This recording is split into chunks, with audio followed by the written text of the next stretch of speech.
Cardinal Robert Sarah, umunyafrika w'Conakry muri Guinée, yitezweko vyinshi mu matora y'umwungere mukuru wa Eklezia Katolika. Ese yoba ariwe asubira Papa Francisco? Cardinal Sarah, igituma uyu munyafrika ahabwa amahirwe yo kuba Papa ateje impari. Amatora y'umwungere mukuru wa Eklezia Katolika, Papa, ahangayikishije abatari bake kw'isi. Mu gihe Papa Francisco yitavye Imana ku wa 21 Ndamukiza 2025, abanyafrika benshi bahanze amaso Cardinal Robert Sarah w'Conakry muri Guinée, bakifuza ko ariwe yosubirira Francisco ku ntebe ya Petero Mweranda. Nahabwa amahirwe, uyu mukardinali ari mu batari bumvikana na gato na Papa Francisco.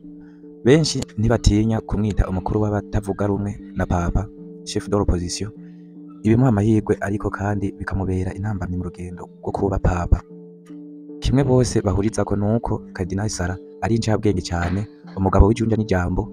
Uyu yatiwe mu Busenyeri mu 1979. Yarakiri muto cyane ku myaka 34. Ico gihe niwe musenyeri wa mbere muto mu myaka yariho. Papa Yohani Paulo wa kabiri akaba yamwise umusenyeri w'uruyoya, l'évêque bébé.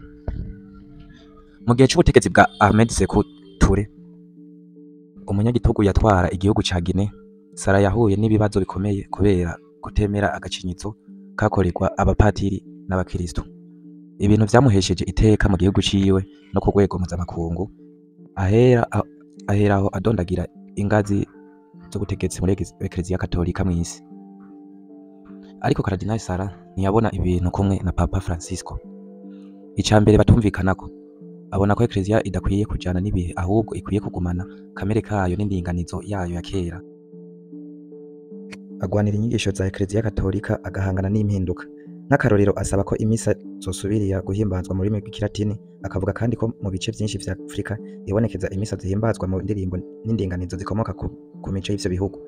Kubwiwe ngo ivyo bikwiye guhagarara kuko umuco wa Afrika atari umuco wa Gikristo.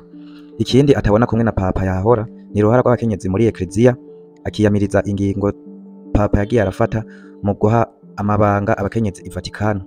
Yagiye imbere abasenyeri ba Afrika mu kuyamiriza igikorwa ca Papa co koza ibirenge abarimwe abakenyezi mu mugirwa wo kuwa 4 Mweranda, aho Eklezia yibuka Yezu yoza ibirenge intumwa ziwe. Cardinal Sarah akaba mu 2020 yarandikanye na Papa Benedicto wa 16 igitabo bise From the Depth of Our Hearts, aho bashikirije ko Eklezia igeze habi mu bijanye no guhagararira inyigisho zayo kama. Ku bijanye n'ivyo gutanga umuhezagiro ku baryamana bahuje igitsina, Sarah yavuze ko ari ubuhakanyi kandi yita ubusazi ubutumwa bwa Ban Ki-moon yahoze ari umunyamabanga mukuru wa ONU bwahamagarira ibihugu vya Afrika guhindura amategeko yabo ku bijanye n'abaryamana bahuje igitsina. Ukwanka kwiwe Fiducia Supplicans, inyandiko ya Vatikano yemerera guhezagira ababiranye bahuje igitsina, vyatumye agirana ibibazo n'umugwi wo muri Eklezia uharanira impinduka, uwo nawo akaba wari wegamiye Papa Francisco. Cardinal Sarah avuga ko ibihugu vya Buraya bikwiye kugabanya umurindi w'abimukira avyinjiramwo, atari uko ngo ibitigiri vy'abisilamu bizomurengera bifute umuco wa Gikristo w'ibihugu vya Buraya.